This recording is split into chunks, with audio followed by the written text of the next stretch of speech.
5 mots de vocabulaire à absolument connaître pour le TOEIC. Donc le premier c'est file, donc ça c'est assez simple, ça veut dire un dossier, un document, par exemple please save the report in the project file, veuillez enregistrer le rapport dans le dossier du projet, ou ça peut aussi vouloir dire classer, ranger, par exemple she filed all the invoices by date, elle a classé toutes les factures par date, et enfin ça peut aussi vouloir dire déposer officiellement quelque chose, par exemple une plainte ou un document, he filed a complaint with the HR department, il a déposé une plainte auprès des ressources humaines, donc des RH. Ensuite, on a undertaking, donc un undertaking, qui veut dire une entreprise, un projet. Par exemple, the construction of the new bridge is a huge undertaking. Par exemple, la construction du nouveau pont est un projet énorme.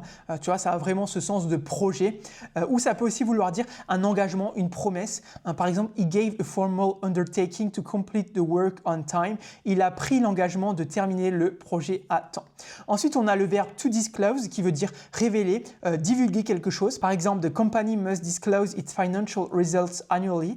L'entreprise doit divulguer ses résultats financiers chaque année. Donc, par exemple, quand c'est une entreprise cotée. Ou ça veut aussi pouvoir dire rendre public. Donc, c'est un peu dans le même sens qu'avant. Par exemple, he refused to disclose the client's name. Il a refusé de divulguer le nom du client. Ensuite, on a a quota qui veut dire un quota, comme en français, donc assez basique. Each salesperson has a monthly sales quota. Chaque vendeur a un quota de vente mensuel. Donc, celui-là, il est assez simple. Et enfin, il nous reste viable qui veut dire réalisable, faisable, viable, comme en français en fait. The proposal is not financially viable.